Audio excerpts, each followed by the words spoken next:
Joining us now in his 11th season as the head basketball coach at BYU, and a guy who's now won 20 or more games in each of those 11 seasons is Dave Rose. Dave, nice to have you back in Studio B. Good morning, guys. It's good to be here. I am absolutely amazed. Why are you amazed right now? You guys do this every day. We get Saturday and Sunday off. And you find something to talk about.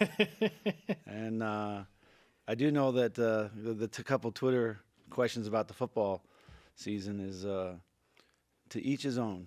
Every fan has got their own idea of what needs to happen and what should happen, and I guess that's the beauty of it for us, because if there wasn't fans, we wouldn't have a job. That's true. That's true. And so, but you guys are amazing and do a great job. And first thing I like to do is congratulate our women's team. I mean, Coach Judkins and those girls had a tremendous season. You know, it's 5 years since we've been in this league, and you got to figure out how to crack this code, you know, to get a league championship. And you know, the girls have done a great job, and you know, the staff, Ray Stewart and Belinda, and it's just I'm happy for them. And to do it with 2 games left, you know, that's amazing. That's a fun way to do it. Yep.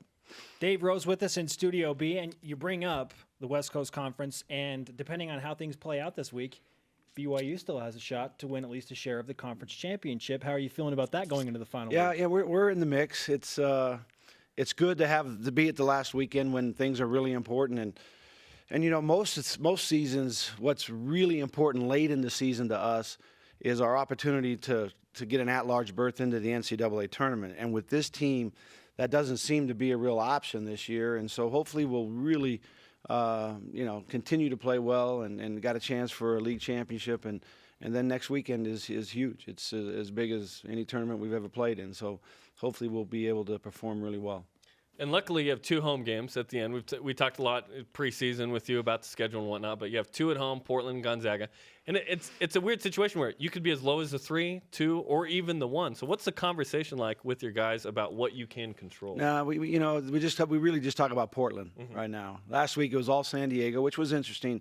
You know, you get 6 days of the same team. That was pretty intense. You know, and by Saturday night, the second half, we were pretty good against San Diego, and you know, but that's a unique thing. We'll get, you know, we've had 3 days with Portland, and then we'll have a day for Gonzaga, and hopefully we can get 2 big wins. I think that, you know, this is a great time of year for college basketball. Our crowds have been terrific. I hope we get a full house both nights, and then send these seniors off with some real excitement and a great feeling of a couple wins in the Marriott Center. Let's talk about that San Diego win, a 58-point win. Can you even be critical of your team at that point? Like, you walk in and say, should have won by 60.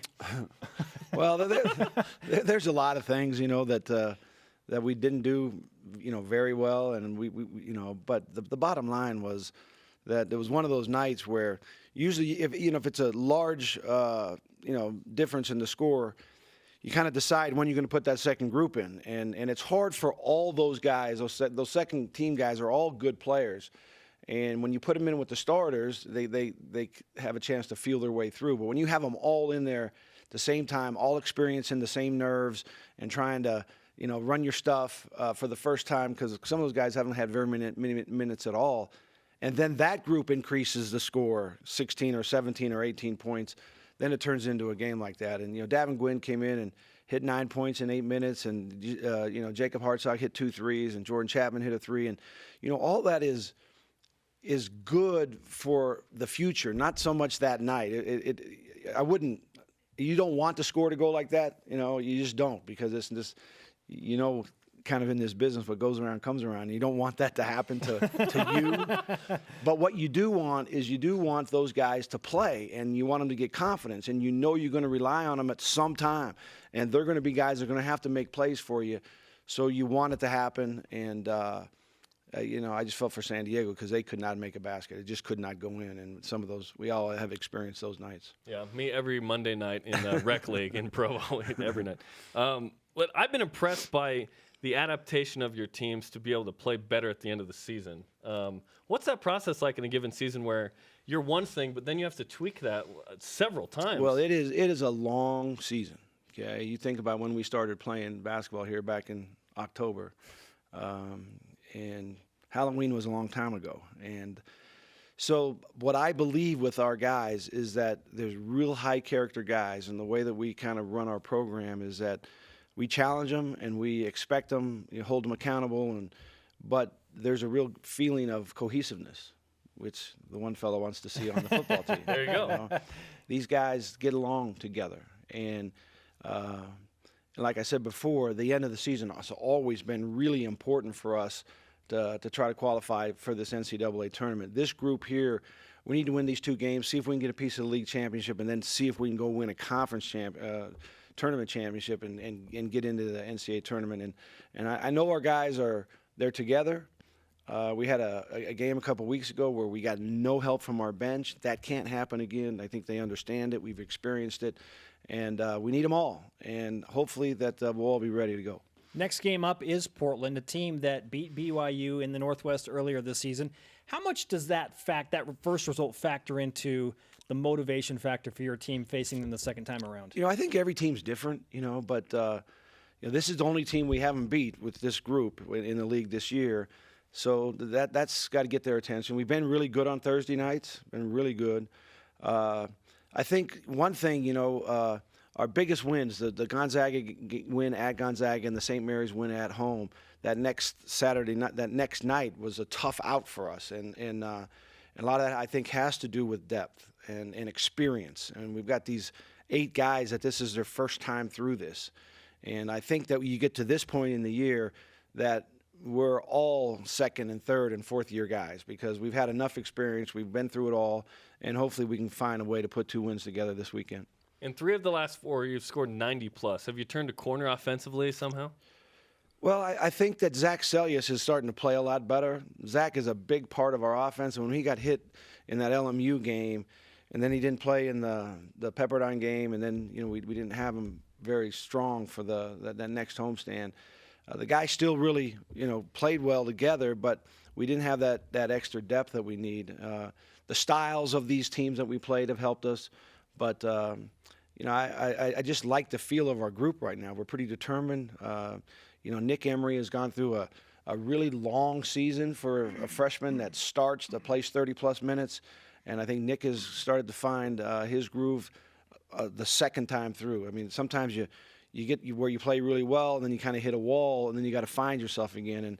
And hopefully those young guys have figured that out, and we'll put a good month together here. Finish it. How is the overall health of the team right now when you talk about Zach Sellius, who was dealing with his shoulder, and Chase was banged up a little bit, but how is the health of the team? Well, I think, besides the nicks and scrapes that you go through, everyone's got something. We've got the flu bug kind of going through right now, and hopefully we can get through that again. We went through it earlier in the year, but there's nothing real serious. But Chase had a shoulder, and he kind of fought through it. I think this group, I'm really proud of them because we haven't missed a lot of games. These guys have and they've practiced hard, and they've come to play, and that's part of this code that you got to crack with this league because the depth, the teams that seem to really be the most successful every year are the teams who can play 9, 10, 11 guys and get through those real tough road weekends. Speaking of serious topic, who had shorter shorts? You when you played or Zach Sellius? No question, I did. Yeah. They were higher than that? There's no question. I mean, it's unbelievable. It's very similar to the Dukes of Hazzard, the shorts that we wore. The modern one with Jessica Simpson or the old one? Both. But our socks were definitely longer because they came clear up to our knees. Yeah, and our shorts were definitely shorter. It was an era that I'm looking forward to. Hopefully we can get back to that. I'm hoping that the guys are you in favor of the Zach Sellius trend? Absolutely. Yeah. It reminds me of John Stockton, one of my favorite players ever. Dave Rose with us in flexible. Studio B, breaking down shorts length for major Division I college basketball. We noticed today that the construction process of the Marriott Center Annex is now showing some physical, tangible structure. How much are you tied into that day-to-day process? I go out and it's interesting because you can see from the concourse of the Marriott Center. You just walk over there, and it can be snowing, raining, whatever, and I kind of just stand there and watch them as they build. It makes me smile. Who's that? Yeah, who's that guy? Yeah. Don't mess it up. They've got the footings almost totally completed for the building. The elevator shaft looks like it's about done, and it makes me smile. Walking over here today it was quite a project to get started, and then quite a project to get approved, and now a project to get finished. So, and that goes back to Halloween again, because that's when we think it's going to be done. That's when we hope it's going to be done. And So right before the season. this will be a great addition to our programs, to the women's programs, the men's program, and our players being able to reach their full potential. Yeah, a lot of people are excited about that. And we're excited to use it, right next door to us. It's going to be That's great. right. We're That's right. At lunchtime or something on Monday night. Where are you going to play catch? Yeah. Well, we want to play basketball. I too. know, but where are you going to play catch? That's a good question. Where are we We've going to been play catch? displaced. Yes, you have. There won't be grass in front of the Marriott Center still, a little bit?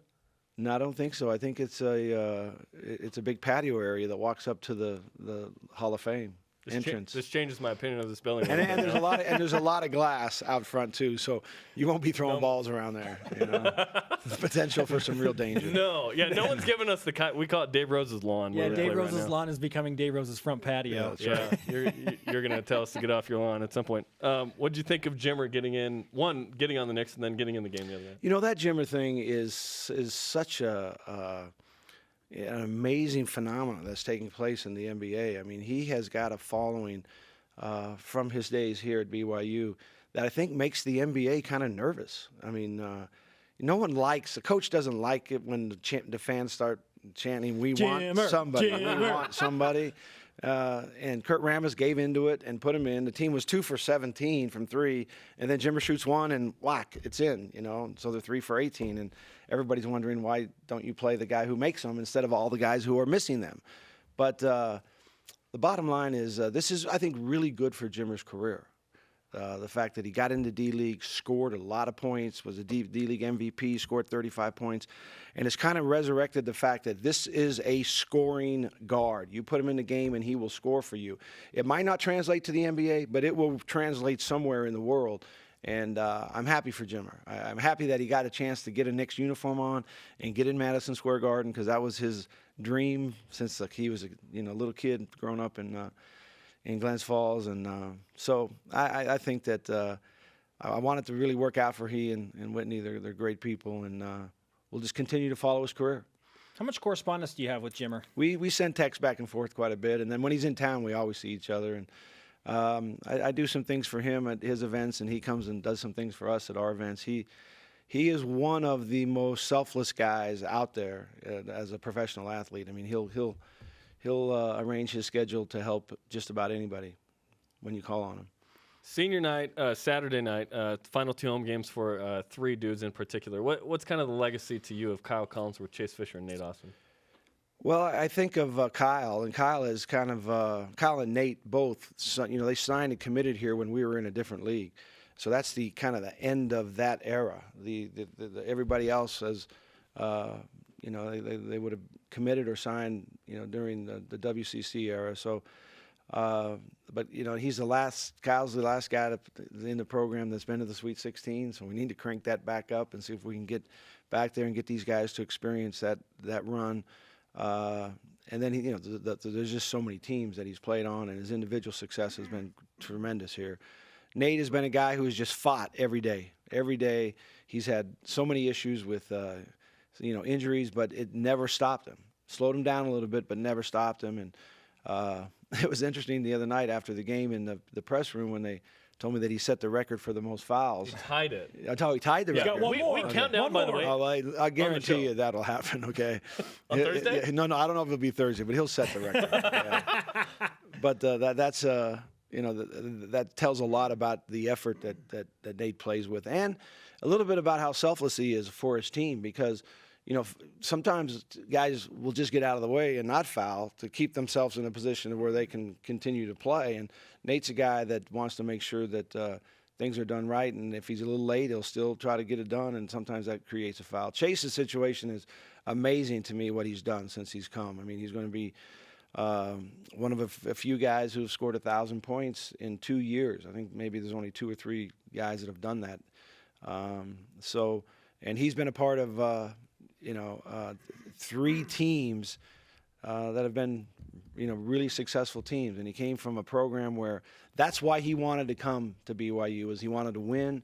he wanted to play, and we kind of got his career back on path.